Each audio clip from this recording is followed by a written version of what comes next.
Number 2, in this journey called life, you must destroy excuses. Turn your excuses to uses. Don't give an excuse why you have failed. Here, this is my sister. Here, this is my brother. I know a lot of bad things have happened to you. But those bad things are not the reason why you should give up. Those bad things are the reason you must tell yourself that those who expect to see me fail and pack up, they'll be disappointed. Let your battles become your ginger. Let the battles of your life become what modulates, what motivates you. Turn your excuses to uses. Destroy the excuses. Burn the bridge behind you. Turn your excuses to uses. All that has happened to you, you say they are bad. No, they are not bad. They are part of the story of your life. So that when you become great tomorrow and people are saying, how did you become great? When you tell them the story, it will break them down. Listen to me, child of God. I know you have been through pain. People have not treated you well. You have labored more than necessary. It is a part of the content of your life. Don't give up because of what you passed through. What you passed through is the reason you must tell yourself you will not fail. Don't give up on life because of those who hate you. Those who hate you are the reasons why you tell yourself you will live strong to prove them wrong. The truth about life is that those who don't want to like you willingly will soon be forced to like you. Don't give up. Turn your excuses to uses. Destroy your excuses. Everything is working in your favor. Turn your excuses. This guy gave excuse. A man in Luke chapter 14, a great man, Luke 14:18, when he prepared a banquet, the 3 people he prepared the banquet for began to make excuse. They began to what? Began to what? So excuses are made. Bring that up again. The man prepared a banquet. Before he prepared the banquet, they were aware he was preparing a banquet, a dinner for them. When the dinner was ready, so they can frustrate him, hear what he says.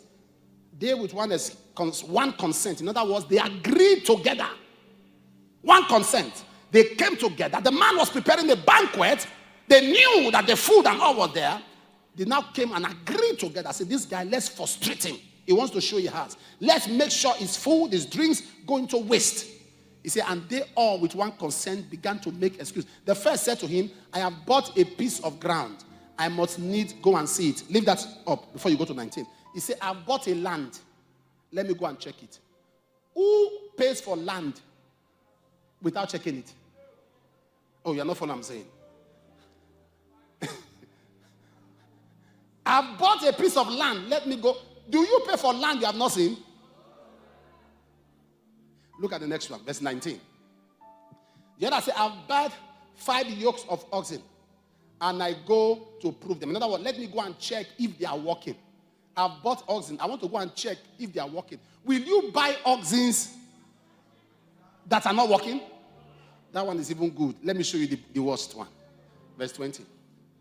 One said, I have married a wife.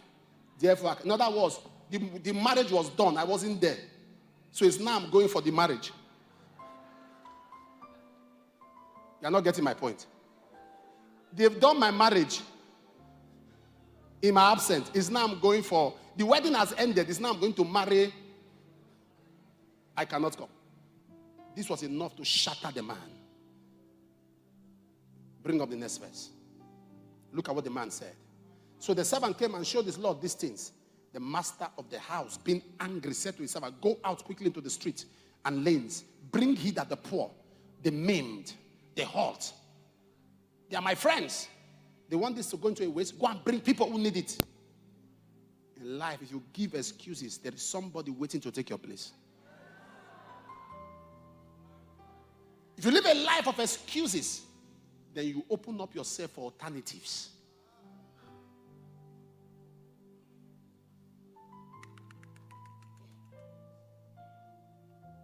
I read a book by Catherine Kuma who said one time she was ministering, she was tired. Her bones were breaking. And she said to the Lord, I'm tired, my bones are hurting. The Lord said, I understand, this is your job. It's a man's job. A man failed me, and I picked you. It was just a few days ago I heard from Pastor Benny that it was not just a man, it was two men. Two. God called one of them, he failed. God called another one. He said, when he saw the vision of what God said, no, I can't pay that price. Two of them failed. God now chose her. Alternative. If you mess up, God has a backup.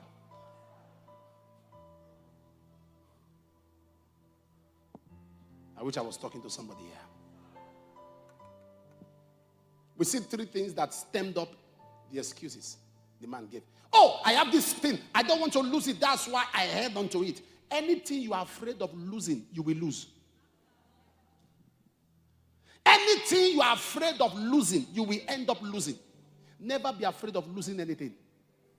Anything you are afraid of losing, you end up losing.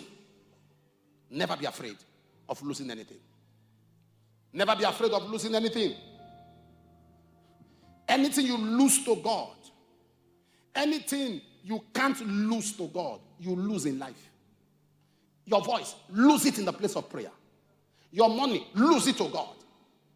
Your time, lose anything you can't lose to God, you lose in life. Anything you cannot lose to God, anything used for God is not lost. Anything used for God is not lost. Are you using your time, your talent, your giftings, your ability? Anything used for God is not lost. Yeah.